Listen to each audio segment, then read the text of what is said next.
personas que torturaron, a todas aquellas personas que masacraron miles de colombianos. Debemos perdonar a estos grupos que supuestamente fueron formados en favor del pueblo, pero que terminaron extorsionando, explotando y abusando del pueblo, especialmente de aquellos más indefensos. ¿Qué creen ustedes que pasó? ¿Cuál fue la respuesta? 50.2% para ser más exacto, dijo no. No debemos perdonar. No al proceso de paz. 49.8% dijo sí. Sí debemos perdonar. Sí debemos decir sí a los acuerdos de paz. No me impactó los resultados. Los resultados como tal no fueron de pronto el aspecto que más me impactó. ¿Saben lo que me impactó a mí? Que las zonas donde más votaron que sí fueron las zonas que más afectadas estuvieron por la violencia, por la guerrilla. Fueron personas que tuvieron directa o indirectamente un impacto por este conflicto. Fueron las personas que vivieron en carne propia o las que estuvieron expuestas a esta guerra, las que estuvieron abiertas al sí, es decir, al perdón. Y esto es una de las cosas más interesantes del perdón, mis queridos hermanos y hermanas. A veces el perdón no va a llegar a nuestra vida por la persona que nos hizo daño. No, a veces el perdón comienza desde la víctima, desde la persona que ha sido herida. Y a mí me gusta, para ejemplificar eso, utilizar el ejemplo de Immaculée Ilibagiza.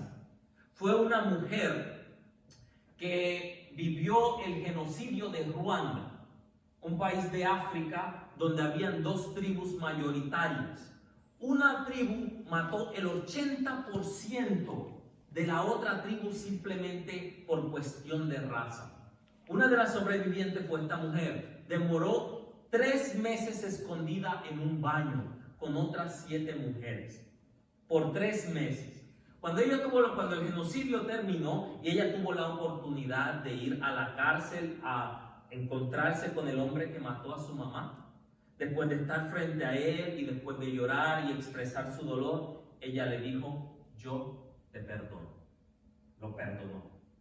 Y esto fue tan impactante para el guardia que estaba allí, que después de que se habían llevado a este hombre, él comenzó a reclamarle a Immaculée lo que había hecho. ¿Por qué lo perdonaste? Yo te traje para que le reclamaras a este hombre, para que le preguntaras, incluso para que lo escupieras en la cara si tú querías. Pero no, tú decidiste perdonarlo. ¿Por qué lo hiciste? Y la respuesta que le dio a Immaculée me pareció tan profunda, porque es una mujer que realmente ha sentido y ha encontrado la misericordia de Dios. La respuesta de ella fue: lo perdoné, porque perdón es lo único que yo tengo para ofrecer. Perdón es lo único que yo tengo para ofrecer. Nosotros vemos lo mismo en la parábola de Jesús, en la que acabamos de escuchar. Podemos ver que el perdón tuvo un gran impacto en aquellos que vieron cómo el rey le perdonaba la deuda al siervo que le debía mucho dinero. De hecho, el Evangelio nos dice que debía millones.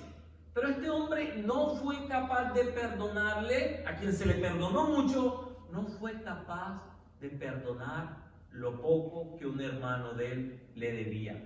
Y eso es lo que pasa, eso es un buen ejemplo de lo que pasa cuando nosotros no perdonamos, mis queridos hermanos y hermanas.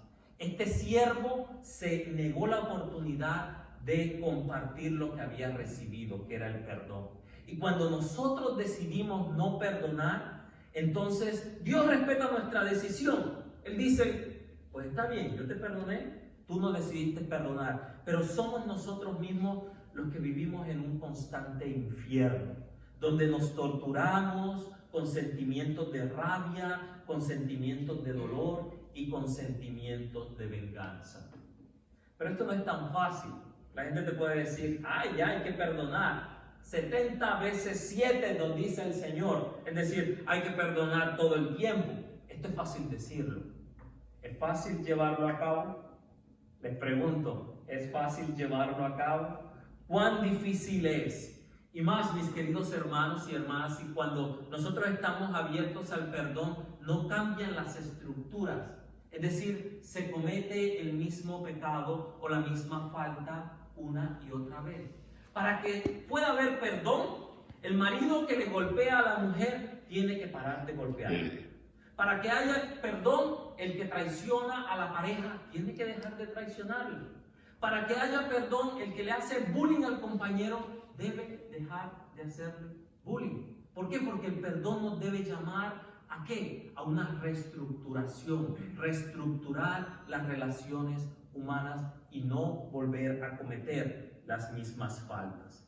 Y aún a veces, cuando hay un compromiso del agresor de no volverlo a hacer, nosotros nos podemos negar a perdonar.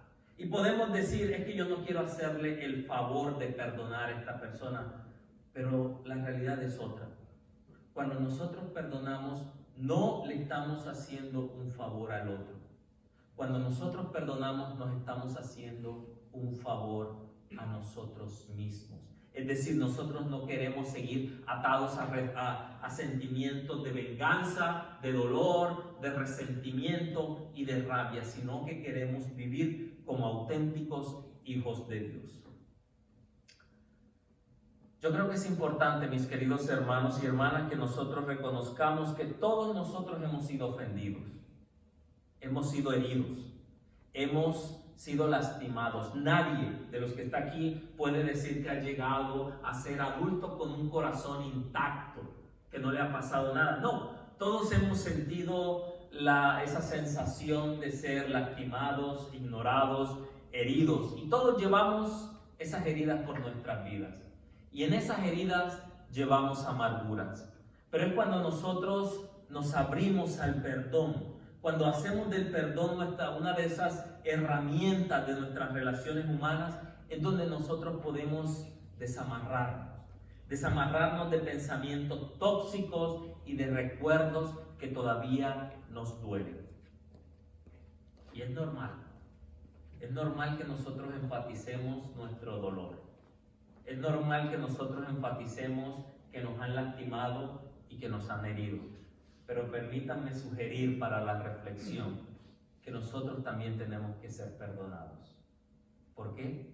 Porque nosotros somos padres, nosotros somos madres, hermanos, hermanas, amigos, que hemos lastimado y que hemos herido a otras personas. Nosotros también hemos dañado. Nosotros también hemos calumniado e ignorado a otros. Y si no somos perdonados, y si no nos perdonan, entonces seguimos atados a esa historia de dolor, de venganza y de resentimiento. Jesús hoy nos dice que el perdón es la única manera de crear un mejor futuro, una mejor sociedad, una mejor iglesia.